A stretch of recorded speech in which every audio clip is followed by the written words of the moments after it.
Today we have something a little different for you. Check out this encore episode that we think you will enjoy.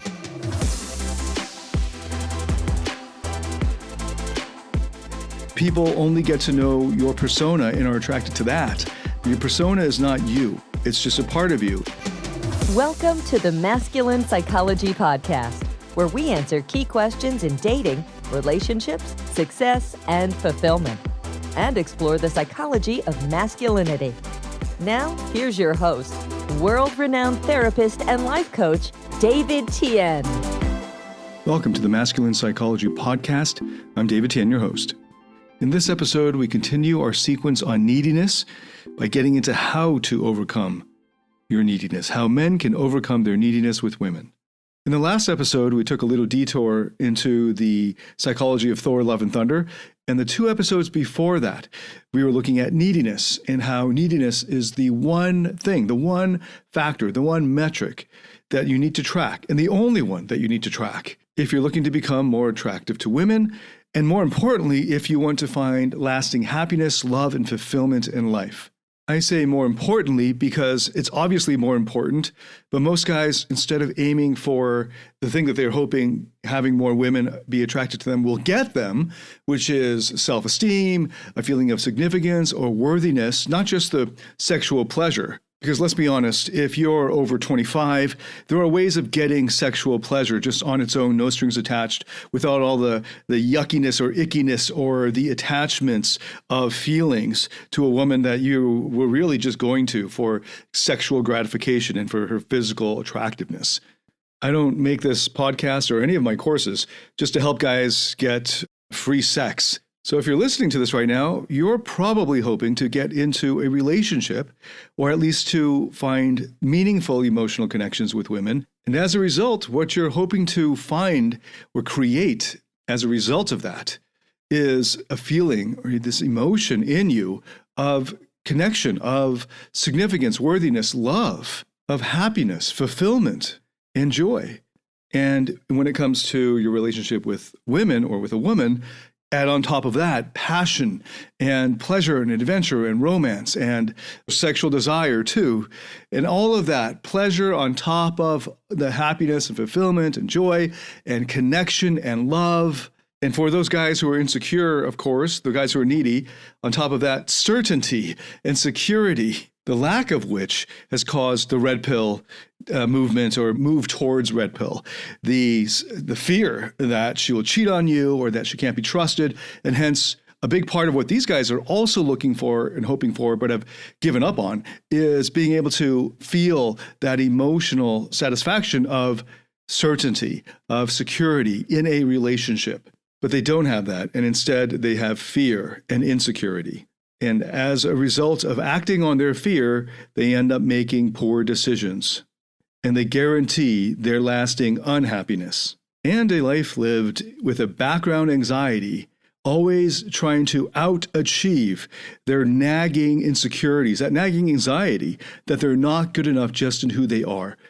And in fact, if you've been following the episodes on neediness, you would know that they are the neediest. All of that is neediness. They're unable to meet their own need for significance, for love, for connection, for being good enough to be loved, just for who they are, not for what they can do or what they have done or what they do. And as a result, they put up a persona that's made up of these insecurities. It's a reaction to their insecurities that they're not good enough. And so they overcompensate. And I'm just as guilty of that. I've done many episodes and I've talked about my own life and my journey in a lot of videos, including the video that's on the front page of my YouTube channel, that I went through that same process of overcompensating with achievement, or when it comes to being good with women, with being a player, with a certain look, fitness, six-pack, the outer symbols of status or wealth, and trying to bank on that to attract women. And the only thing that occurs is that people only get to know your persona and are attracted to that. But your persona is not you. It's just a part of you. And for most people, it's not even a part of them. It's just a front. It's just a facade that they weakly put out there. And anyone who's been around the block, and anyone who's lived through life, who has wisdom, And for many attractive women, since they were young, they've seen through men. Because since they grew boobs, men, maybe some creepy uncle, starting when she was 14, but definitely when she started to blossom as a woman, she had to deal with the advances of men, the looks of men, the insincere, inauthentic, ungenuine attempts of men to be interested in her as a person and her personality. So she's been forced to just survive and deal with this, to be able to see through all of that.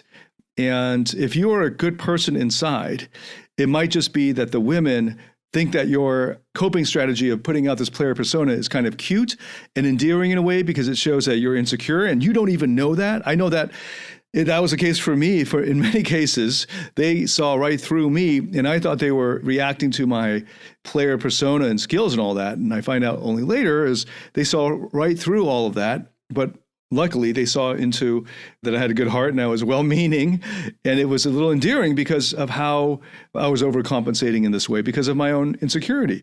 And for many men who put out that player persona, it turns out that if there's a good woman who's actually into you, it's very likely she's into you despite that persona. And then if there are women who are into you because of the persona, that's even sadder. It's much sadder because they're actually not into you for you, but for this front that you put up, because it's all a facade and you could lose it all. And when you lose it all, you lose, maybe you get into an accident and now you lost your six-pack, or you've lost your money, or whatever it is that the average dude thinks is just obviously why women would be with him.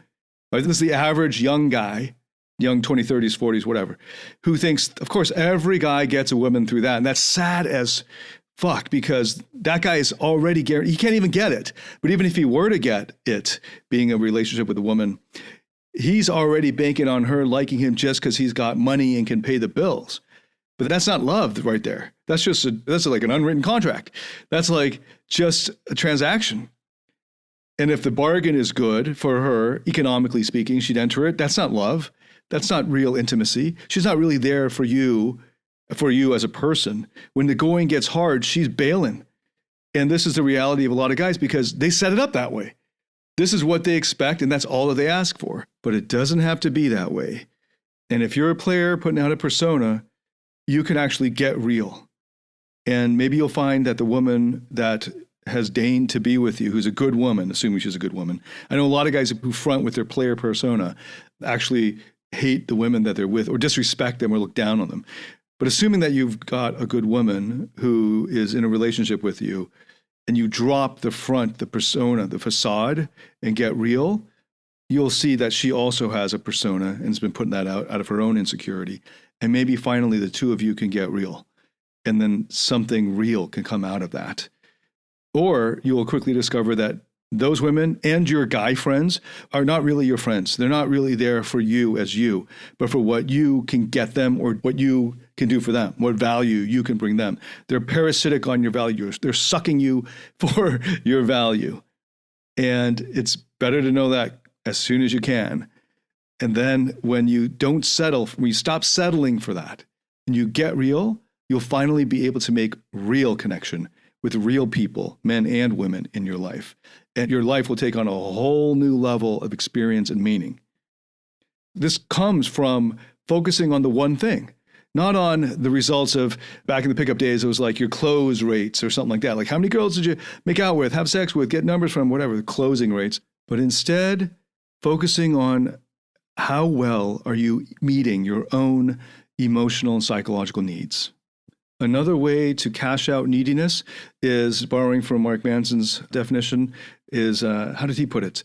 Neediness is when you place a higher priority on what others think of you than on what you think of yourself. I think I have a simpler definition. Neediness is just the inability to meet your own needs consistently and frequently. There are needs that all human beings have, universally. And these needs include the need for security or certainty, the need for variety or uncertainty or unpredictability, the need for significance or worthiness, the need for connection, the need for love, unconditional love, the need for contribution to others and growth, and the need for autonomy and the need for limits, healthy limits, knowing where those limits are, and the need for play and spontaneity and adventure. And that last need is a good example of one that many men struggle to meet in themselves. And so they have this depressing, lonely, kind of pathetic life by their own estimation. And they're just playing video games, kind of depressed in their own bedrooms, living with their mom, living at home in their late 20s or whatever. And they're hoping that a woman will come and rescue them from their humdrum existence and give them purpose and meaning and passion and pleasure.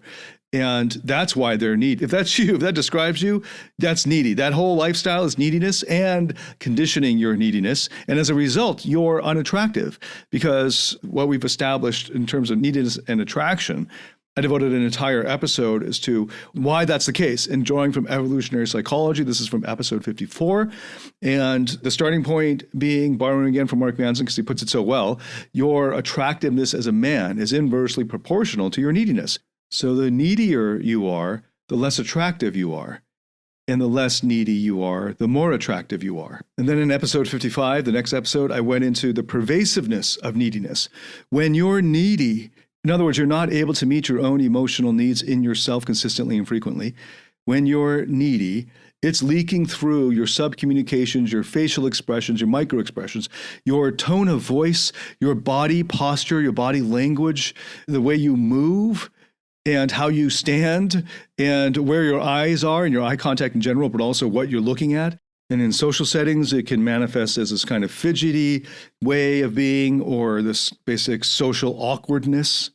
So your neediness is evident not just when you're interacting directly with a woman, over text or in conversation, or just in her proximity, but it's always there, sort of like pervasive. It's just sort of infusing your very presence. You have this sort of vibe or air of neediness. Have you ever been in a party or club where you're standing alone and you're feeling needy, you're feeling socially awkward, you're feeling out of place and insecure, and you don't know how to have fun in this environment, and you're wondering why you even came, but you're standing there and there's somebody else who is also, maybe they're off at the periphery of their group, so they're not fully in the conversation, they're sort of looking around and they look at you. And you can tell this person is looking for someone to talk to, and they look at you and they just keep scanning. They just look you over and like, no, and they keep moving. Have you ever had that? Being looked over, glossed over for your neediness. And what's happening there is it's two needy people looking, sort of scanning the room for somebody to latch onto, to meet their need to fit in and to have fun that they're not able to meet on their own. Except one person's a little less needy, and that person's doing the rejecting just through the eye contact of continuing to look around. And I've been on both sides of that equation in my social awkward phase that lasted for a good 3 decades or so of my life. I'm not in every case, but the ones where I walked in there and didn't know anyone, or didn't know anyone, and I was sort of waiting for the people that I did know, and I felt obligated to be there. Maybe it was like a mixer for graduate students or professors or something like that. And I've also been on the other end where I'm looking and I'm seeing somebody who's kind of needy, creepy, could clearly want to talk to me, but I don't want to get stuck in a conversation that I can't get out of. So I move on. But of course, the very fact that I'm even scanning while I'm with people already is already indicative of a kind of inability to meet my own needs for fun, for enjoyment. And if you've been following any of my dating skills courses like Invincible, you know that when you're out in social settings, if one of the things that you'd like to do is to meet a woman, so you want to be sexually attractive, then there are only 3 things that should be dominant in your mind, that should take up more than 90% of your thoughts and your mental processes. And the number one thing is to have fun. Just 2 words, have fun, or however you want to cash that out, which is could be just be enjoy yourself, right? Just have fun, enjoy yourself. And you can't do anything else until you're doing that. And right off the bat, so many guys who are pickup artists, red pill guys, or whatever, they have an agenda when they show up.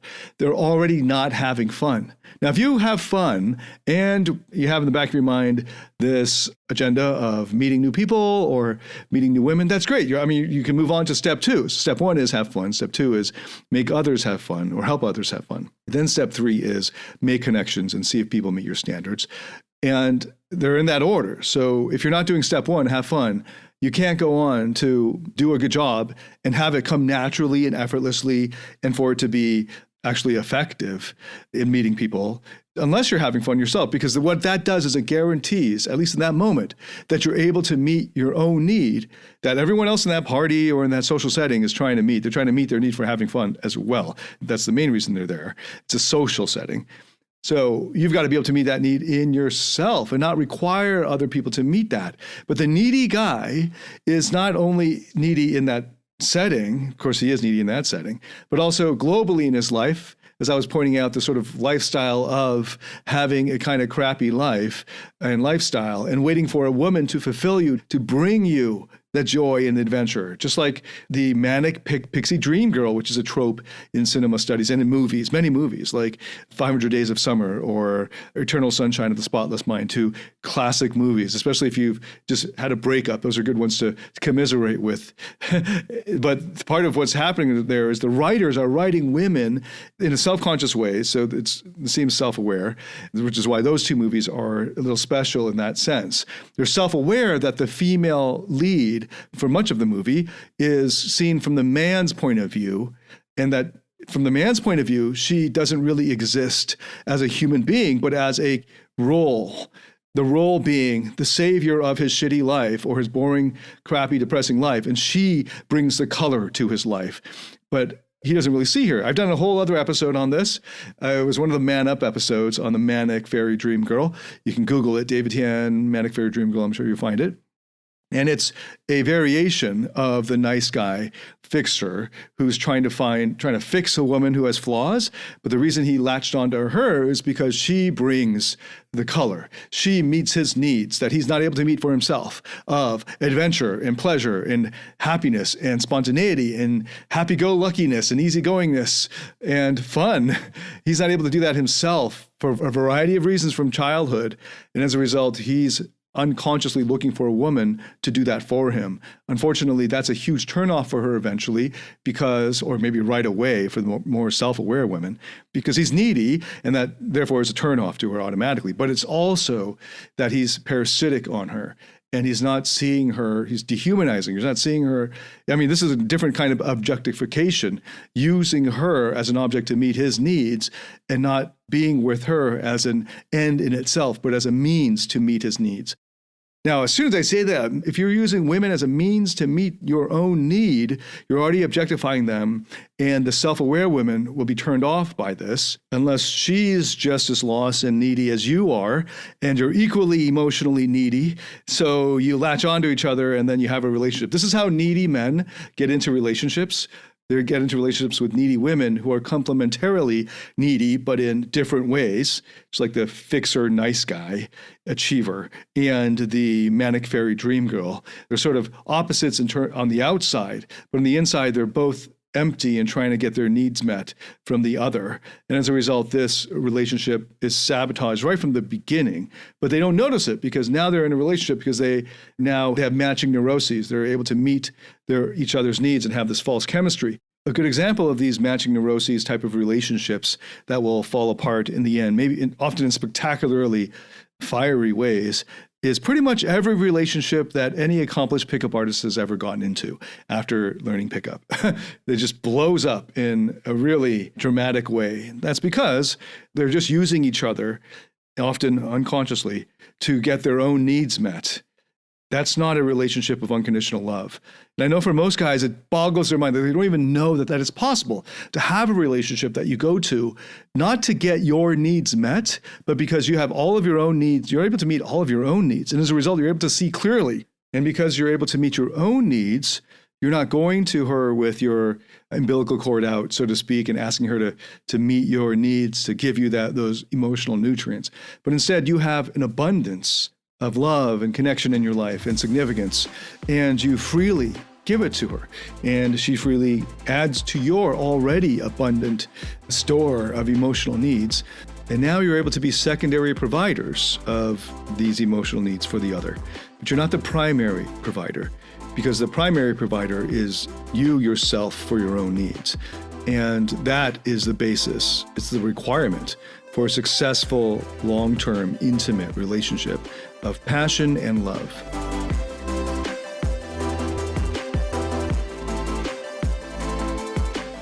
Do you struggle in your interactions with women or in your intimate relationship? Are fear, shame, or neediness sabotaging your relationships or attractiveness? In my Platinum Partnership Program, you'll discover how to transform your psychological issues, improve your success with women, and uncover your true self. Get access to all my current and future online courses by applying for the Platinum Partnership today at davidtianphd.com/platinum.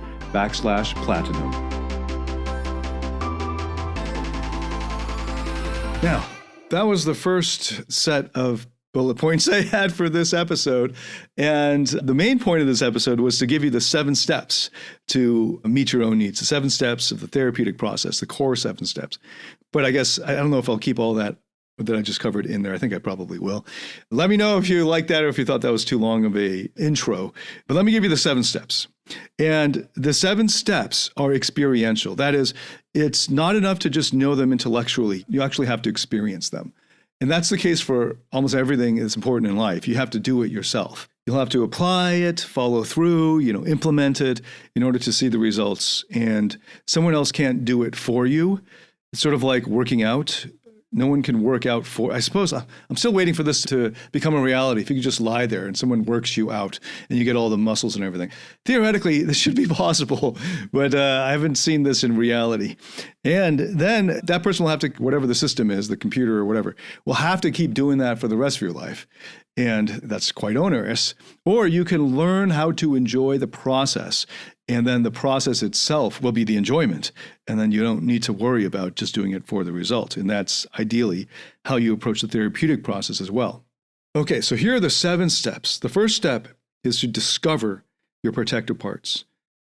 Discover your protective parts. Hopefully you have some basis or background in IFS, internal family systems therapy, that uses parts language. I've devoted so many episodes to IFS therapy, the parts, the true self, and all that. So hopefully I can bank on that and not have to review a half hour or more of the basic model. So this will hopefully be understandable to you. The first step is to discover your various protector or protective parts. The second step is to access enough self-energy. That's a term from IFS therapy, self-energy. It's the state of your higher self, and it's on a continuum. It's not like you're all in self or not in self at all. It's more of a continuum. So it's really about accessing enough of it to be able to feel towards any part that you're focusing on.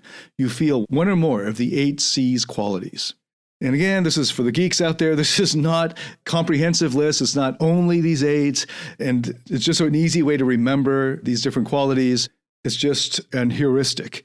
Okay, so calmness, curiosity. Curiosity is often the first one to come online when you're accessing self-energy and you're focusing on a protective part. Do you notice curiosity without an agenda? Or are you frustrated, annoyed, angry at it, or ashamed of it, or want it to go away, or want to fix it? Those are all signs that you're identified with or blended with another protective part.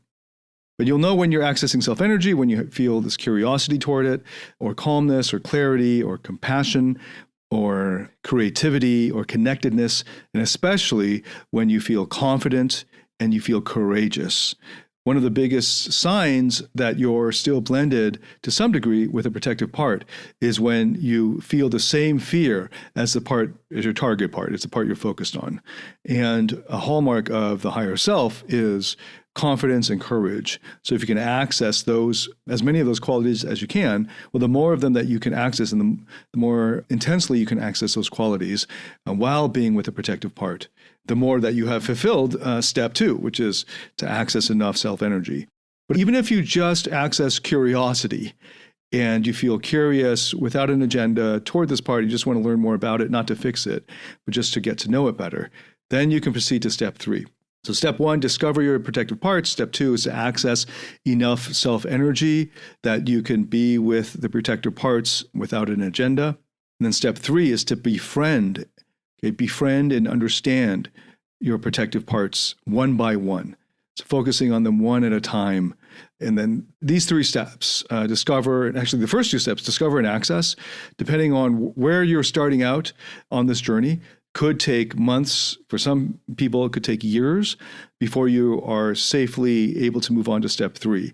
Because that second step of accessing enough self-energy, if you're unable to access enough self-energy, your therapist can stand in for your higher self for that session or in the short term and get to know your protective parts, and then get that trust of your protective parts, enough trust that they can step back to allow you to access enough of your own self-energy. But the first 2 steps are the crucial ones for most people when they start with the therapeutic process.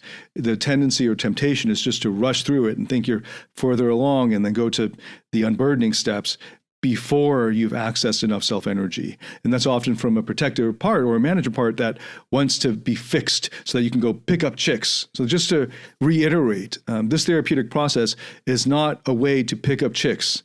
So if somehow you found me, and if it wasn't clear enough in the early part of this episode, if somehow you found me because you wanted to pick up more chicks and that's your main thing, and you think that's my main thing too, it's best if you don't get frustrated by following my material for now and go and learn how to go pick up chicks somewhere else and then blow up your life, as it necessarily will if you follow that.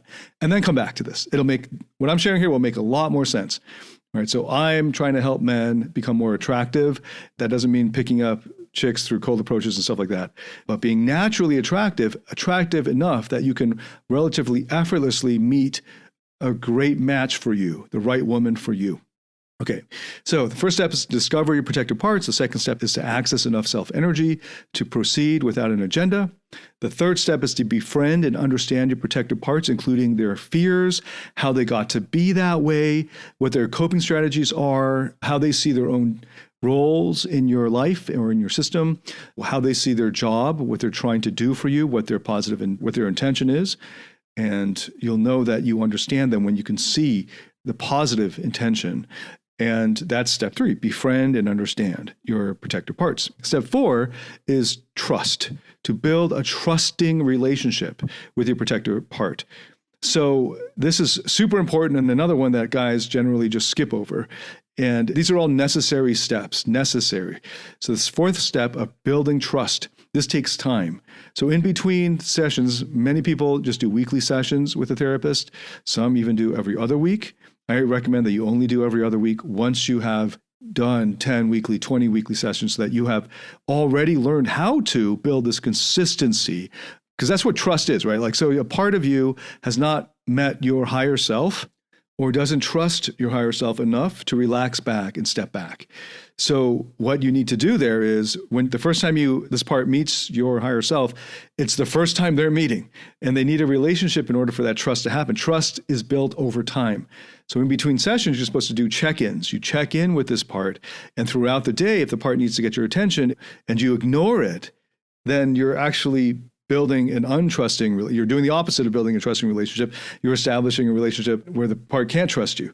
So you're going to have to make up for that. Plus, you're going to have to make up for 30 years or whatever of the lack of a relationship between your higher part and the self, the self and this part, which is why the part's stuck in this, feels like it can't let go of its job because it doesn't trust you, that is your higher self. So that 4th step, super, super important. You cannot rush this. It takes time and consistency. And maybe it takes apologies as well. The part is angry that you weren't there when the bad shit went down and that you're only showing up now. And so there's that apology, plus any apologies that would ensue if you screwed up your commitment to checking in or to monitoring or paying attention or noticing or being aware of this part throughout your week or day. So that 4th step, building a trusting relationship with your various protective parts that you become aware of, super important. You cannot rush those first 4 steps. Discover, access, befriend, and trust. And then the 5th step is the one that a lot of guys rush to because there's a lot written about this step. And this is the most delicate step. Step 5 is to unburden. This is where you unburden any vulnerable exile parts. And then often first of all, you'll meet the vulnerable exile parts only when the protector parts that guard them, that are protecting them, allow you to do so. If you somehow do an end run around the protector parts, as some novice therapists might facilitate, hopefully by accident, you get backlash. And that makes things even worse. Richard Schwartz has written a lot about this in his books. So this is part of the what he discovered. And this is why it was so important to break it down into these necessary steps. So don't rush into step 5, but step 5 is also a necessary step in the therapeutic process. So when you build enough trust with your protector parts, they will allow you to, and sometimes take you to, the vulnerable exile parts they've been protecting, who are holding these burdens of thoughts or beliefs that they took on from the past that are causing them to still be in pain. And when you then build relationships with the exile parts, which is much faster generally than building relationships with the protectors, there's a process by which you can help them let go of those burdens.